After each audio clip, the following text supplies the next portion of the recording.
What does a painter want to convey when he paints a pair of parents sitting silently, hugging their child's body amid a world that has just begun? Not war, not the greatness of a kingdom, not heavenly beauty, but grief.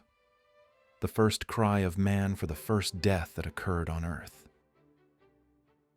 This is the painting, The First Mourning, not just a tragic story from the Holy Book, but a portrait of the deepest sense of loss ever immortalized on canvas.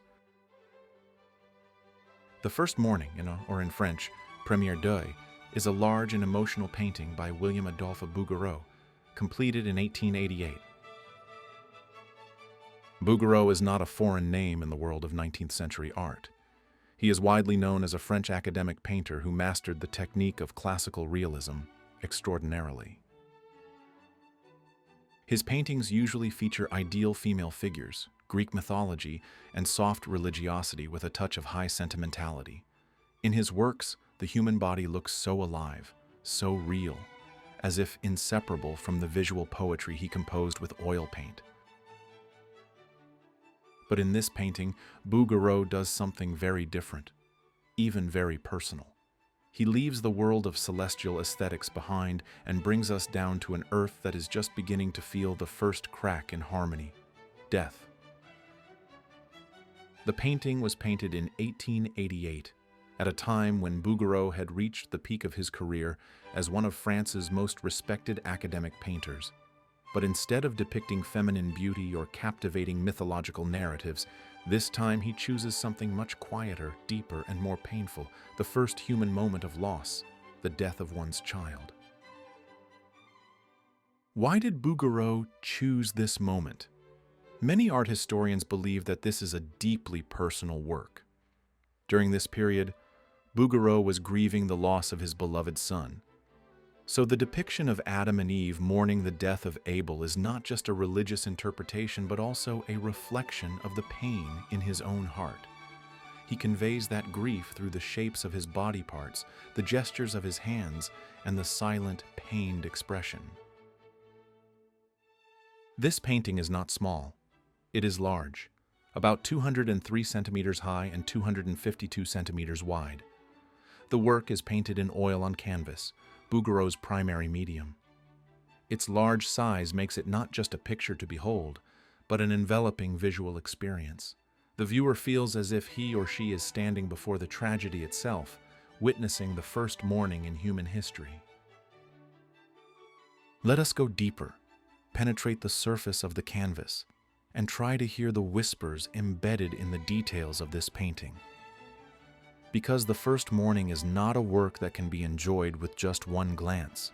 It invites us to sit longer, to look, to contemplate, and perhaps to join the silence with its characters.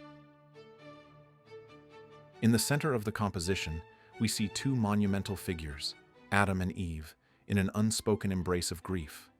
Adam sits hunched over, his body bent toward Eve, who sees the lifeless body of his son. Beside her, Eve kneels toward Adam, leaning her face against his body, unable to bear to look at Abel. Her hands cover her face as if she cannot bear to see such a condition. Abel, the child they love, lies still in a tilted position. No wounds are shown. Bouguereau is not interested in showing blood or violence. He only wants to show the result of the first crime, death, and the grief that comes with it. These three figures stand not only as biblical characters, they are symbols of all of us: parents who have lost a child, humans who grieve, a soul that has no answer to suffering. The background of this painting is so calm, almost empty. We are not flooded with landscape details, only the expanse of rocks and desert with the color of the dry and silent soil. The sky is gloomy, dark, and heavy, as if mourning with the characters. In the simplicity of this background, Bouguereau seems to want to say that place is not important, because grief does not need a grand stage. It can be present in a barren land, in an empty place, and still feel very deep. This quiet background also strengthens our focus on the characters. There are no visual distractions, only sadness standing in the middle of silence. In terms of color, Bouguereau chose a restrained palette: earth, gray, reddish-brown, and pale skin. There are no bright colors. Everything seems to have been enveloped in a haze of grief. This makes us not only see the sad atmosphere, but feel it physically, as if the color absorbs energy from the surroundings. The light in this painting does not come from the bright sun, but from a soft, invisible source, such as the light of awareness or regret. The light falls slowly on Adam and Eve's bodies, emphasizing their muscles and skin, the work of Bouguereau's hand that is so sensitive to human anatomy. The texture and technique of his brushstrokes are smooth and almost invisible. Bouguereau is known for his technique that makes the surface of the painting feel like real human skin. There are no wild or rough brushstrokes. Everything is measured, soft, and full of patience, reflecting respect for the subjects he paints. Look at Eve's face. Her eyes are closed, her cheek pressed against Adam's shoulder. She does not cry in a scream. She is drowning in petrified grief, a loss too deep that she can no longer make a sound. Adam does not look forward. His face is lowered and his body is curved as if he wants to hide his grief from the world. But his hands remain strong, embracing his child, as a form of last love, last protection, even though it is too late. There are no striking religious symbols in this painting. No crosses, no angels, no heavenly light. In fact, in the absence of these symbols, we can feel closer. Because Bouguereau wanted to show that grief does not belong to a particular religion, nor to a particular era. It belongs to all humanity.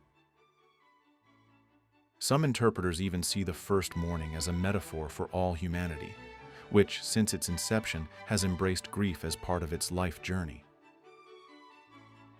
We have seen this painting from the outside, from its strokes, from its characters, from its setting. But now, let us ask ourselves, what exactly does Bouguereau want to tell us through this work?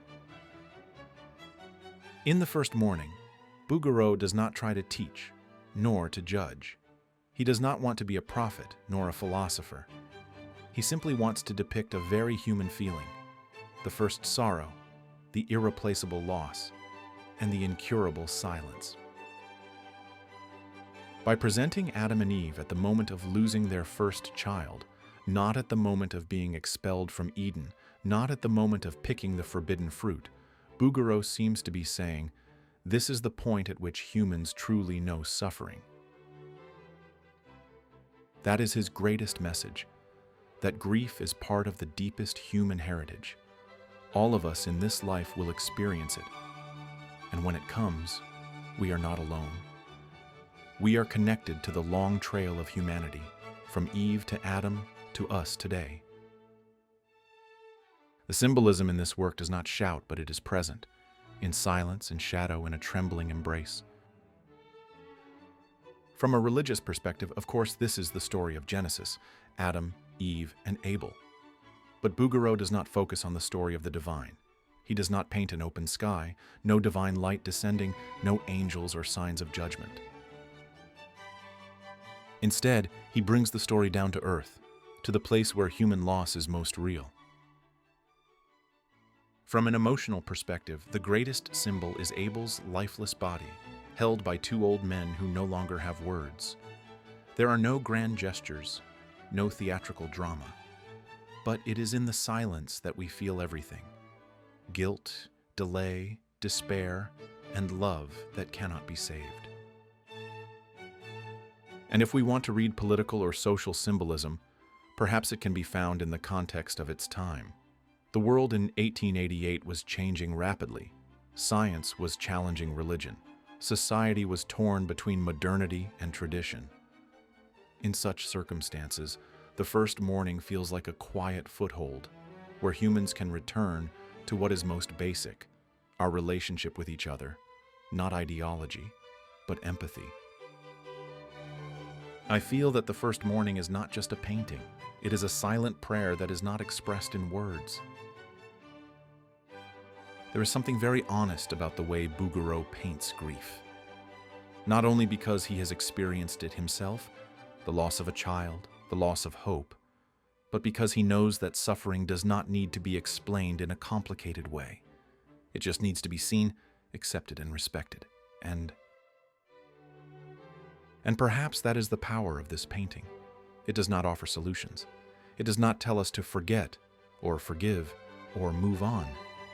It simply sits beside us, like an old friend who says nothing but holds our hand tightly. And in a world that is so fast-paced, so demanding, so noisy, a painting like this is a rare place. A place where we can be still and feel that our grief is not foreign. After delving into the meaning and emotion of the First Mourning, it's natural to ask a simple but important question. Where is the painting today? Can we see it in person? The painting currently resides in the permanent collection of the Museo Nacional de Bellas Artes in Buenos Aires, Argentina. The museum is one of Latin America's most prestigious art institutions, housing a diverse range of works by European and South American artists. And yes, the First Mourning is available to the public. It's not just on display. It's one of the most poignant and moving works in the museum's collection. For anyone who has the chance to visit, standing before the painting is a serene yet moving experience, as if we're being invited to listen to the silence that was once painted. Every great work of art takes us home with something. Sometimes it's a thought, sometimes it's a feeling. Perhaps the most powerful lesson from the First Mourning is this: grief is part of life, but it's also part of love. Because only those who love can feel such deep loss. And Bouguereau reminds us, through paint and canvas, that it's okay to grieve, that tears are part of the courage of being human. In a time when we often feel the need to be strong at all times, this painting says the opposite. It's okay to break down for a moment. It's okay to be still and feel. After hearing about this painting, we wanted to ask you, what touched you most about the First Mourning? Have you ever seen this painting before? Or have you ever felt grief that made you feel closer to your fellow human beings?